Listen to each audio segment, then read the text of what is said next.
In the fall of 2013, something unthinkable happened in the quiet town of North Conway, New Hampshire. 14-year-old Abby Hernandez left her high school and vanished without a trace. Both local police and the FBI spent months trying to locate her. Abby's sudden disappearance left the entire town in shock. Born on October 12, 1998, Abigail Hernandez, known by everyone simply as Abby, was a bright, kind-hearted teenager. She lived with her younger sister Sarah and their mother Xenia after their parents' divorce. Despite their father's absence, the girls had a happy, stable life, thanks to their devoted mother. Abby was known for being cheerful, active, and well-liked by her peers and teachers. She had a boyfriend, Jimmy Campbell, and like many teens, was experiencing her first love. On October 9th, just days before her 15th birthday, Abby headed to school as usual. During class, she excitedly talked with her best friend Miranda about the party they were planning. But instead of celebrating that weekend, her friends would soon be watching news reports about her disappearance. That evening, when Xenia came home from work, Abby wasn't there. At first, Xenia assumed she might be out with friends. But when Abby didn't respond to her messages or calls, panic set in. Xenia rushed to the school, but no one had seen Abby since the end of the day.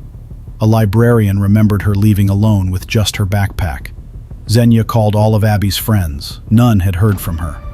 Realizing something was wrong, she went to the police station at 7 p.m. At first, authorities suspected that Abby might have left on her own. North Conway was a small, safe town, and the idea of an abduction seemed unlikely. But Xenia and those close to Abby insisted there was no reason she would have run away. Police told Xenia to wait until morning. She did, but Abby didn't return. By the next day, news of Abby's disappearance had spread. Police interviewed her classmates, teachers, neighbors, anyone who might have seen something. After 48 hours, the FBI joined the case. A tip came from her boyfriend, Jimmy, who said Abby usually took the bus home but had chosen to walk that day. She mentioned stopping by a store to buy something for her birthday. He had texted her, "I love you," as he got on the bus. She replied with a heart emoji. Then, 14 minutes later, her phone went dark. Investigators traced her phone to a location just over a mile from her home. Whatever happened during that short time window. Many who knew Abby insisted she wasn't the type to run away. She had no extra clothes, no money taken from her room. School cameras showed her leaving with only her backpack. The theory that she left voluntarily quickly lost credibility.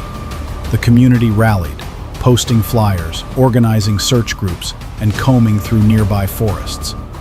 Her birthday came and went. Posters of Abby covered the town. Xenia gave a tearful plea on television, begging her daughter to come home. 4 days after Abby vanished, search teams expanded their efforts into nearby towns. Jimmy, who had been close to Abby, was questioned but quickly cleared. He was devastated and fully cooperative. Weeks passed with no progress. Then, on November 6, nearly a month after Abby vanished, Xenia checked the mailbox for the first time in weeks. Inside, she found a letter, postmarked 13 days after Abby disappeared. The letter read, "I love you so much, please stay strong for me. I'm staying strong too. I've learned that hope and love are stronger than fear. Don't lose faith, Mom. I dreamed I came home and hugged you. Maybe it doesn't change anything, but it makes me feel better. I love you. Hug Sarah for me. I miss her so much. I hope my dreams come true. With love, Abby." Xenia broke down in relief. Her daughter was alive. But the letter raised new fears. Forensic experts confirmed Abby's DNA and handwriting, but if she wrote this under duress, it meant she was being held against her will. To protect her, the FBI kept the letter private. They feared if Abby was forced to write it, going public could endanger her. Eventually, the letter was released. Public opinion shifted. Many believed Abby had simply run away, and frustration grew among locals who had helped in the search. Still, the FBI believed Abby was abducted. The investigation slowed. No new leads emerged. Then, something incredible happened. On July 20, 2014, 9 months after her disappearance, Abby came home. That evening, someone knocked on the Hernandez family door. Xenia opened it, and there stood Abby. Overwhelmed with joy, Xenia embraced her daughter. Abby looked healthy, but as she began to share her story, the horror unfolded. Abby had decided to walk home because her new shoes were uncomfortable. A car pulled up beside her. The young man driving seemed friendly. He offered her a ride, and Abby, tired and sore, accepted. She asked to be dropped off near a local cafe. He agreed, but made an unexpected detour. He drove to a remote location. Sensing danger, Abby tried to leave, but he pulled a gun and threatened her life. He covered her face, tied her hands, and drove her to his property, 45 miles away.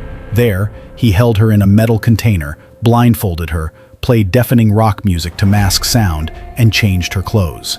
He sexually assaulted her that same night. Days later, he watched Xenia on TV. Abby cried. To throw off police, he forced her to write the letter. She tried to secretly add, "Help me, I'm kidnapped," with nail polish. But he noticed and shocked her with a stun gun. He then made her write another letter and checked it thoroughly before mailing it. Abby never saw his face or knew his name. He made her call him sir and used an electric shock collar to silence her screams. She was isolated in the container for weeks. The only interaction came when he brought food and water. One day, he got into a minor car crash and was arrested. Out on bail, he surrendered his weapons, fearing a search of his property. Police retrieved the weapons but had no idea a teenage girl was imprisoned nearby. Eventually, the man became paranoid and moved Abby, blindfolded again, to another part of the same container. He warned her the door was wired to explode if tampered with.